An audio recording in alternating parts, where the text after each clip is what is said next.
everyone. This is Robin Norgren, and you are tuned in to the book club discussion on Eager for Life.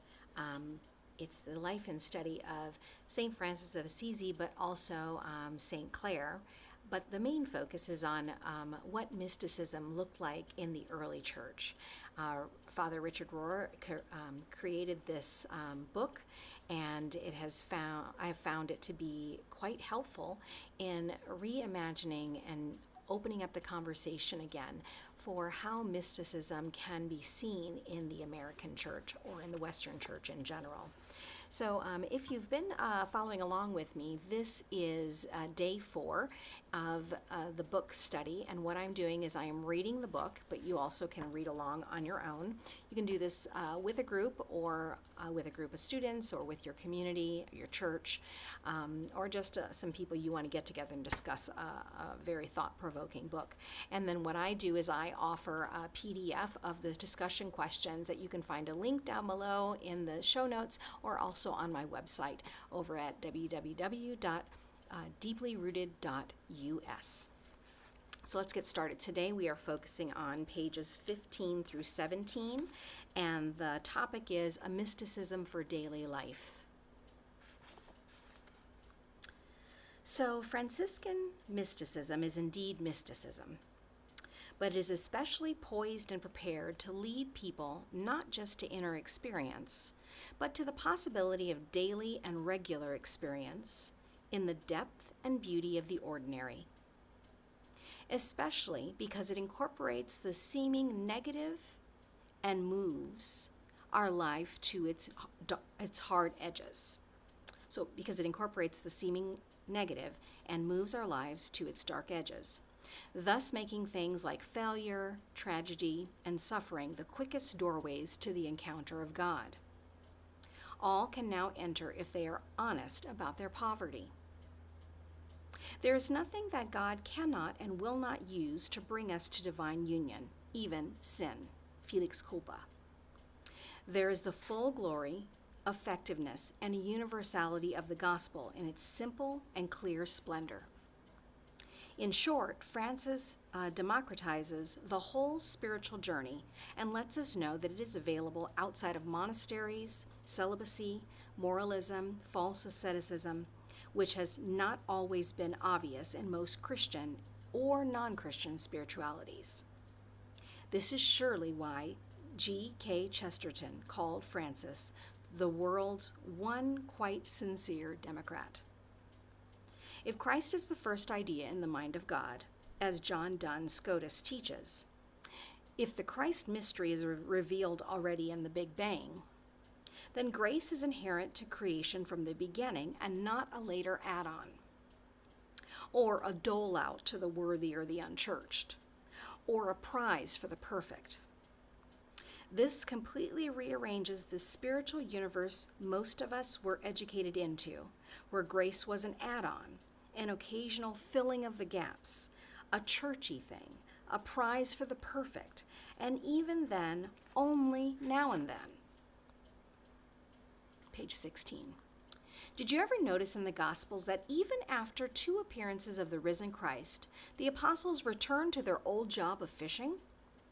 They don't just join the priesthood, try to get a job at the temple, go on more retreats, take vows, leave their wives, get a special title, nor is there any mention of them even getting baptized or wearing a special clothing beyond that of a wayfarer or a workman, Matthew 10, 9 through 10. When the inner is utterly transformed, you do not need symbolic outer validations, special hats, or flashy insignia, although I do like the pelham of the Pope and the archbishops wear, which must be made of lamb's wool and worn over their shoulders to remind them that they must always be willing to carry the weak lambs. Note also that the risen Christ himself is not ever apparent as a supernatural figure, but mistaken in one case for a gardener, another time for a fellow traveler on the road, and even for a fisherman offering advice. He seems to look just like everyone else after the resurrection, even with his wounds on full display. In the Gospels and in Franciscan spirituality, we can all go back to fishing after any authentic God encounter, consciously wearing our humiliating wounds, but now also almost like a badge of honor. In fact, it is exactly our woundedness that gives us any interest in healing itself, and the very power to heal others. As Henry Nouwen rightly said, the only authentic healers are always wounded healers. Most good therapists will tell you the same. Page 17. True mysticism just allows us to fish from a different side of the boat, and with a different expectation of what success might mean, all the while totally assured that we are already floating on a big, deep, and life-filled pond.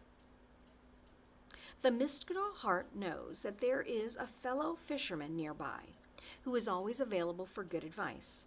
He is standing and beckoning from the shores and at the edges of every ordinary life.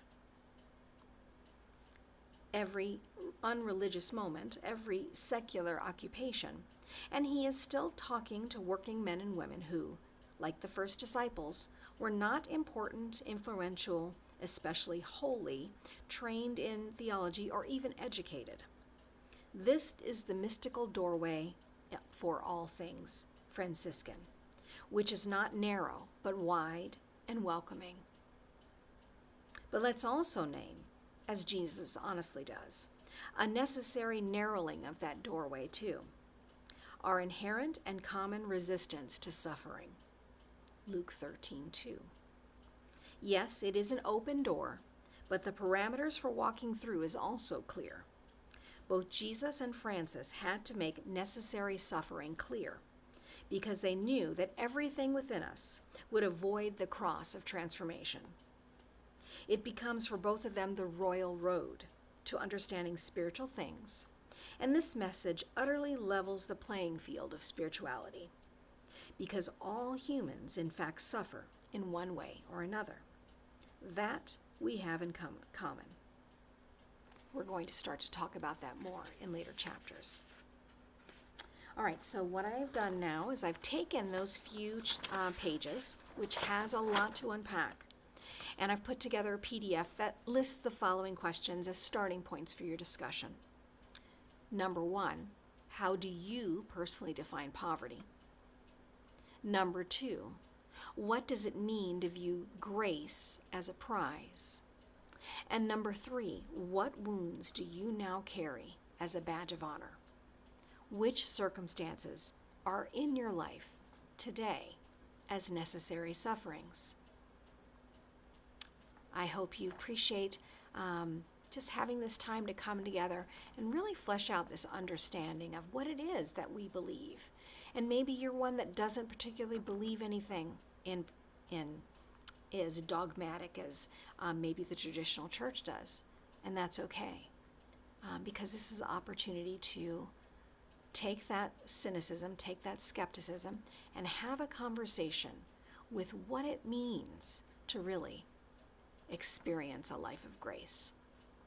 Thanks so much for stopping by. Make sure and like and subscribe, share with your friends, and I'll see you back next time for the next segment of this book discussion.